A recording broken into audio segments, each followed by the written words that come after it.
Bismillahirrahmanirrahim. Wa idh qila lahum ittabi'u ma anzalallahu qalu bal nattabi'u ma alfayna 'alaihi aba'ana awalau kana aba'uhum la yaqiluna syai'an wa la yahtadun. Bismillahirrahmanirrahim. Wa idkilah lan ing dalem nalika diucapake lahu maring wong kafir ai al kufari tegese pira-pira wong kafir. Apa yang diucapkan apa ittabi'u manuta sira kabeh ma ing perkara anzala kang nurunake sinten Allah Gusti Allah minat tauhidi. Bayane saking tauhid mengesahkan Allah wa tahlili thayyibati lan ngalalake pira-pira perkara halal. Qalu mongko ngucap sapa kufar orang-orang kafir. La ora manut bal natabi'u balik manut sapa kita ma ing perkara alfaina kang weruh sapa kita. Weruh sapa kita ai wajadna tegese nemu sapa kita alaihi ing atase man nemu abaana ing pira-pira bapak kita min ibadatil asnami saking nyembah berhala wa tahrimi sawaibi lan ngaromake pira-pira hewan sesajen ngaromake pira-pira hewan sesajen wal bahairi lan pira-pira unta kang powan ki susu ya unta kang powane dadi sesajen berhala sing tetep kitab di ngono unta kang powan iku susu unta kang powane dadi sesajen berhala. Jadi ngeten nggih. Jadi di ayat ini masih melanjutkan yang kemarin. Jadi kemarin itu orang-orang kafir membuat sesembahan unta untuk berhala mereka. Niku jenenge sesajen. Bahasa Arabnya sawaib. Kalau sawaib itu langsung dagingnya, jadi untanya disembelih untuk berhala itu. Kalau yang bahair, istilah bahair itu susunya.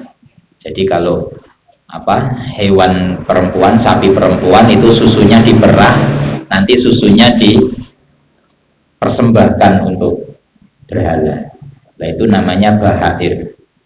Nah dua-duanya ini unta yang sudah dipersembahkan untuk berhala ini haram dimakan oleh manusia. Jadi mereka menganggap ini hewan mulia karena kelasnya kelas untuk persembahan dewa, tidak untuk dimakan manusia.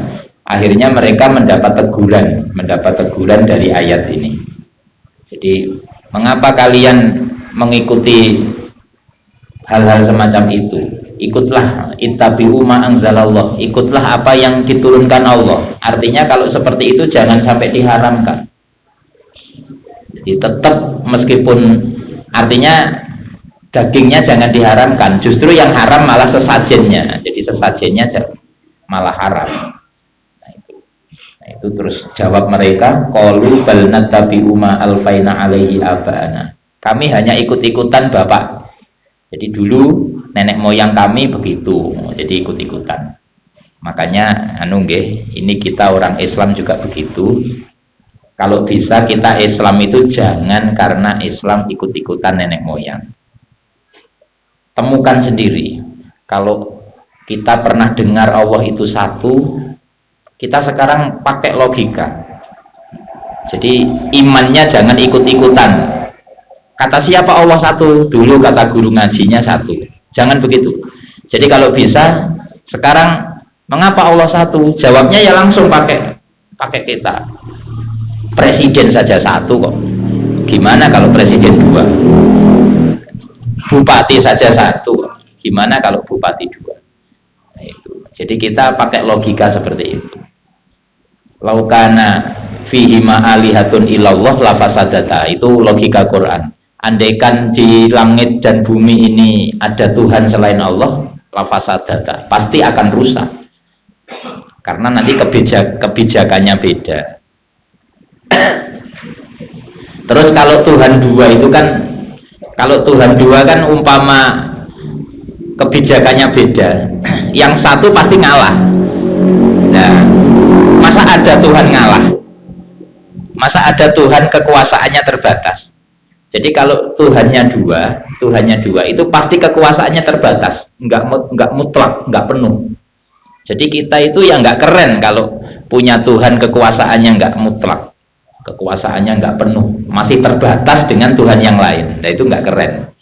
Jadi secara logika kita sangat masuk akal kalau Tuhan itu harus satu. Nah, itu. Jadi seperti itu. Jangan sampai kita seperti orang kafir. Jadi orang kafir kalau ditanya ngapain kamu berbuat musyrik, ngapain kamu kok sampai membuat sesajen sesembahan untuk berhala. Nah ini jawabannya nattabi'u ma alfaina alaihi aba'ana. Ya kita dulu ikut-ikut bapak. Saya lahir bapak udah gitu, ikut aja. Nah, itu mereka nggak ada jawaban ilmiah, mereka nggak ada jawaban dalil logika, nggak ada.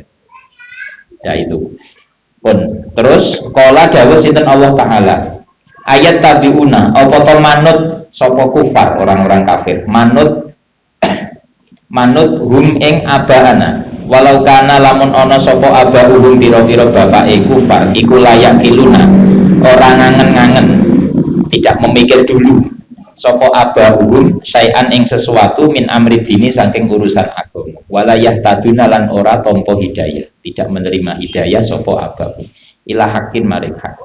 Lah ini nggih jadi dimarah oleh Quran. Lah wong bapakmu itu orang-orang yang layak kiluna syai'an, bapakmu ini orang-orang yang nggak pernah mikir apakah berhala ini bener apa enggak, haram apa enggak, mereka nggak mikir kok tetap ikut. Nah ini ditegur walayah taduna, bapakmu itu nggak dapat hidayah, nggak dapat petunjuk. Dalilnya petunjuknya apa? Dia pakai sesembahan berhala. Nah itu jadi akhirnya jangan ikut-ikut